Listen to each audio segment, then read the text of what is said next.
Olha, eu acho que eu gostei desse negócio de gravar vídeos pro YouTube de novo, sabia? Eu acho que é muito bom.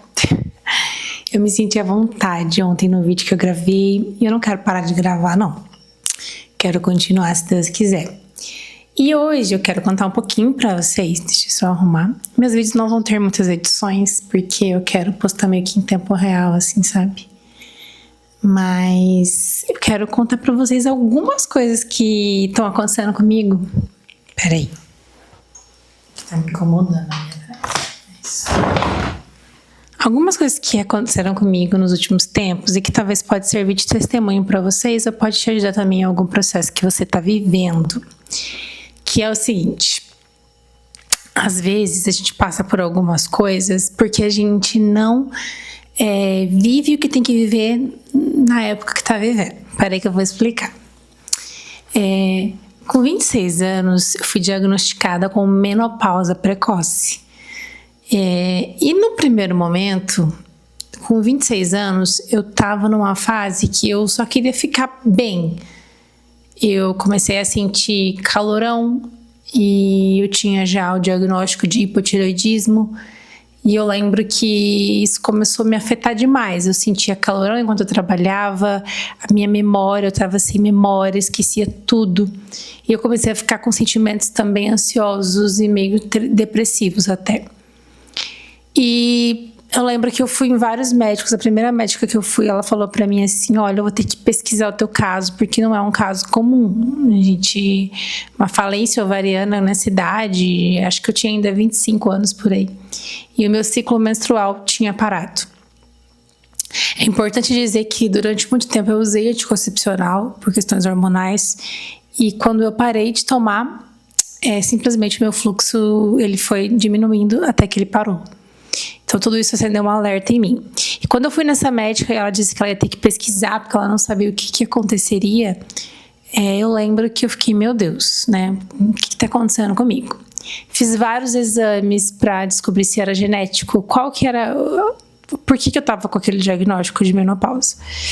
Até que, depois de alguns exames, foi meio que decretada essa falência ovariana que não tinha nada a ver com genética, não era herdado da minha mãe ou de ninguém assim, mas que aconteceu. E eu lembro que naquela época o médico perguntou pra mim assim: tá, você não vai me perguntar se você pode ser mãe? Você não vai me perguntar outras coisas? E eu lembro que eu falei pra ele assim: não, eu não...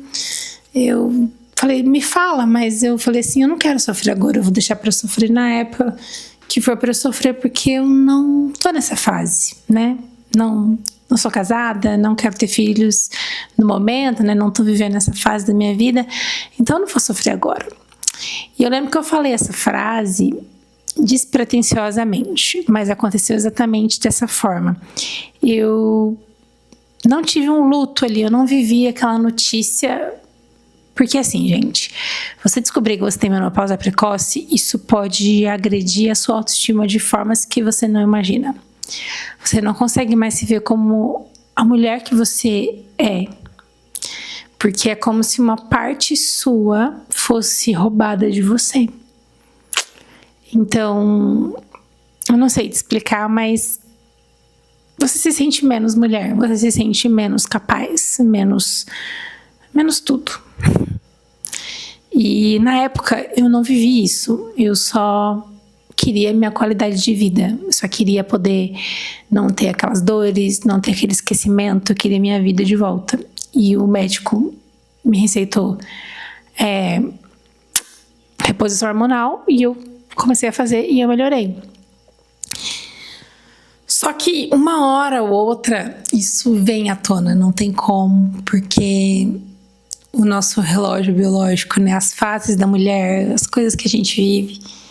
E isso no ano passado começou a ficar muito latente assim no meu coração. É como se eu me sentisse realmente menos por ter esse diagnóstico de menopausa precoce.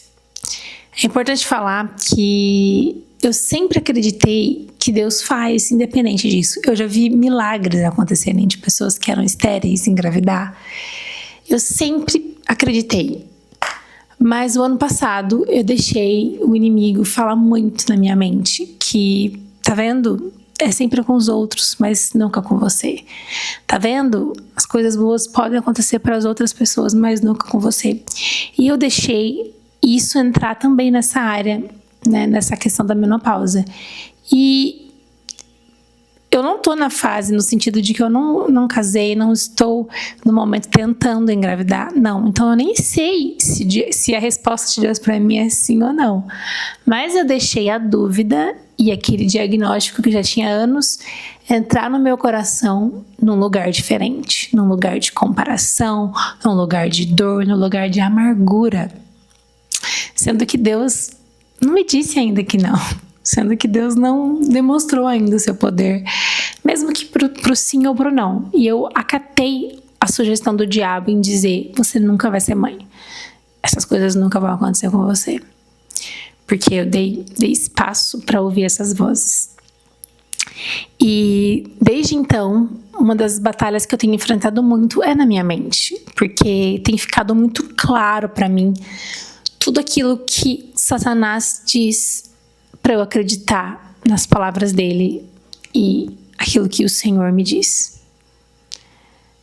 Pode ser que eu nunca seja mãe? Pode ser. Pode ser que Deus fala, Suelen, não é isso que eu tenho para você. E aí eu vou pegar a minha insignificância, mas eu vou acreditar e confiar em um pai que me ama e que sabe o que é melhor para mim. E que faz com que as minhas dores possam cooperar para o bem dele. Eu não seria a primeira e nem a última pessoa. O que eu entendi no meu coração é que eu deixei essa semente de dúvida entrar no meu coração antes mesmo de Deus dizer sim ou não. E eu ouvi e acatei aquilo como verdade. Uma mentira do diabo. Talvez se lá, quando eu recebesse o diagnóstico, eu tivesse também entendido o que ele significava, talvez eu já estaria mais forte em relação a não deixar isso me definir. Mas eu talvez não quis enfrentar na época, isso veio à tona e eu sofri e deixei palavras e mentiras de dúvidas virem ao meu respeito.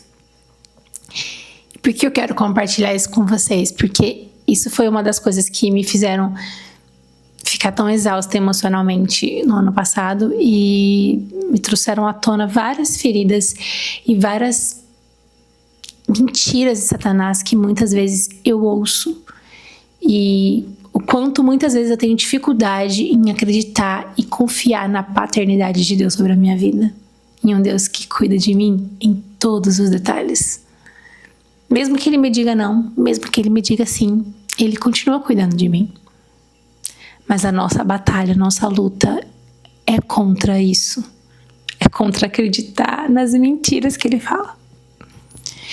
E nós temos a verdade todos os dias disponíveis para nós, que é a Bíblia, a palavra de Deus.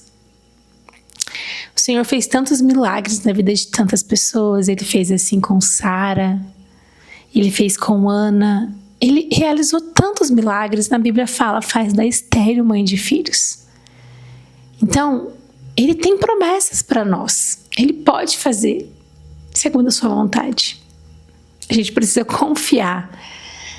E o Senhor não nos permite passar por esses tipos de desertos, por essas coisas, se Ele não quer nos ensinar a confiar nele. Se Ele não quer tirar a gente da imaturidade para a maturidade, para que a gente pare de ouvir Satanás. Para que a gente pare de ouvir as palavras dele sobre a nossa vida como se fossem decretos. Não são decretos. O que o Senhor diz ao meu respeito e ao seu respeito é um decreto. Ele nos chama de filha amada, ele nunca disse que faria tudo o que a gente quer. E a gente não tem garantias de nada, porque o melhor que ele já fez foi o Senhor entregar o seu filho na cruz do Calvário. E isso precisa ser um lugar contente no nosso coração. Casar, ter filhos, realizações são bênçãos que Ele pode nos dar, mas que nunca pode tirar o lugar de controle, o lugar do centro que Ele ocupa. Ele é o centro, Ele deve ser o centro. Eu identifiquei, sim, que eu coloquei muitas coisas na minha vida como o centro e tirei o Senhor. Eu identifiquei ídolos no meu coração. E se Deus nunca me der? Se Ele nunca me der o filho pelo qual eu oro, pelo qual eu sonho? Se Ele nunca me der o casamento pelo qual eu também sonho? Foi aí que eu descobri o quanto eu era podre e sou. Foi aí que eu descobri o quanto eu não confio em Deus, o quanto eu não o amo, o quanto eu busco Ele apenas pelo que Ele pode me dar e não pelo que Ele é. E é isso que eu não quero mais voltar a ser. E é exatamente nesse lugar em que eu quero ser transformada. Eu não quero um Deus só porque Ele pode me dar. Eu quero amá-lo por quem Ele é. É o meu Pai, é o meu Deus, é aquele que cuida de mim, é aquele que deu o seu Filho para me salvar. Ele me deu a eternidade, eu quero esse Deus. Então é isso. Que Ele possa encontrar em nós um coração que quer ser transformado por Ele. E eu quero, se Ele permitir um dia, testemunhar dos milagres que Ele fez na minha vida. E é por isso que eu tô contando antes, por isso que eu decidi ter fé e falar antes sobre os processos que eu tô passando, porque Ele é um Deus fiel pra fazer. Eu confio e eu creio, se for da vontade dEle. Eu quero viver muito a vontade dEle, não a minha. Então, eis-me aqui, Senhor.